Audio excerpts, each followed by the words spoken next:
Navsanket news, अचूक आणि निर्भीड बातमीचा नवसंकेत। शेटकेवाडीत जमीन वादातून 2 गटात हाणामारी, परस्पर विरोधी गुन्हे दाखल, 5 जण अटकेत। राधानगरी तालुक्यातील शेटकेवाडी येथे जमीन गट क्रमांक 532 मधील शेतीच्या मालकीच्या वादातून 2 गटांमध्ये झालेल्या हाणामारी प्रकरणी राधानगरी पोलीस ठाण्यात परस्पर विरोधी गुन्हे दाखल करण्यात आले।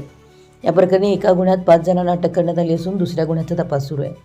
पोलिसांनी दिलेल्या माहितीनुसार पहिल्या गुन्ह्यातील फिर्यादीनुसार फिर्यादी आपल्या कुटुंबियांसह शेतात रोप लागवडीचं काम करत असताना दुसऱ्या गटातील काही जण तिथं आले।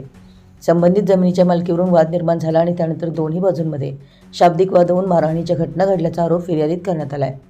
या घटनेत काही जण जखमी झाल्याचं नमूद करण्यात आलं असून शिवीगाळ व जीवे मारण्याची धमकी दिल्याचाही आरोप आहे। या गुन्ह्यात भरत शंकर भोगुलकर, मनोहर शंकर भोगुलकर, सिद्धार्थ मनोहर भोगुलकर, आकाश खांडेकर आणि निखिल रेडेकर यांना राधानगरी पोलिसांनी अटक केली आहे। याच घटनेप्रकरणी दुसऱ्या बाजूनेही फिर्याद दाखल करण्यात आली। या फिर्यादीनुसार संबंधित जमीन गट क्रमांक 532 मध्ये सुरू असलेल्या कामाच्या कारणावरून वाद निर्माण झाला आणि दुसऱ्या गटाकडून मारहाण करण्यात आल्याचा आरोप करण्यात आला आहे। या घटनेत 3 जखमी झाल्याचं नमूद करण्यात आलं असून शिवीगाळ व जीवे मारण्याची धमकी दिल्याचाही आरोप आहे। या परस्पर विरोधी गुन्ह्यांपैकी दुसऱ्या गुन्ह्यात अद्याप कोणालाही अटक करण्यात आलेली नाही। दोन्ही गुन्ह्यांचा पुढील तपास राधानगरी पोलीस करत आहेत। आपल्या परिसरातील महत्त्वाच्या बातम्या पाहण्यासाठी आमच्या नवसंकेत न्यूज चॅनलला यूट्यूबवर सबस्क्राइब करा आणि बेल आयकॉन प्रेस करा।